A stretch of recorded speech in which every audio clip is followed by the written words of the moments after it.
আসসালামু আলাইকুম প্রিয় বন্ধুরা, আমি আপনাদেরকে অনেক সময় অনেক জমির ছবি দেখাই ভিডিও করে।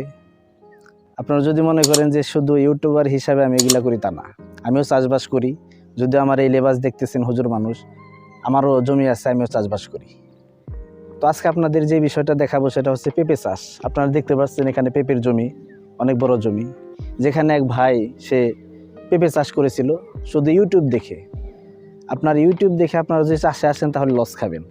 ওখানে আপনি লাভ দেখছেন, কিন্তু কোথায় এই লাভটা পাবেন, কোন জমিতে চাষ করলে লাভটা পাবেন সেটা আপনাকে জানতে হবে। এই যে জমিতে পেঁপে চাষ করছে এটা হচ্ছে ইরি ক্ষেত। ইরির জমিতে কখনো পেঁপে হয় না। পেঁপেটা করতে হবে উঁচু জমিতে, এবং নিম্নতম আপনার কৃষি জ্ঞান থাকতে হবে। শুধু চাষ করলেই হবে না। আপনার কৃষির জ্ঞান নাই, আপনি এসে নিয়ে আপনার একটা চাষ করে আপনি সফল হবেন, সেটা ভুল, সেটা হবে না। সেজন্য আপনার কৃষিতে আসার আগে আপনাকে চিন্তা ভাবনা করতে হবে, এবং যারা কৃষক রয়েছে তাদের সাথে পরামর্শ করতে হবে। আর যদি তা না করেন, এই যে জমিটা করেছে, যে প্রজেক্টটা করেছিল পেঁপের, ঠিক এর মতো আপনি লস খাবেন। আমি জানি এই ব্যক্তি কমপক্ষে 1 লক্ষ টাকা লস খাইছে। সেজন্য আপনারা পেঁপের জমি করতে চাইলে উঁচু জমি করতে হবে, ভালো জমি করতে হবে, যেখানে পানি জমে না। এরকম একটা ভালো জমির ভিতরে আপনার পেঁপে চাষ করতে হবে, অন্যথায় এই জমির মতো, এই জমিওয়ালার মতো আপনিও লস খাবেন। সেজন্য কৃষিতে আসার আগে একটু চিন্তা ভাবনা করতে হবে।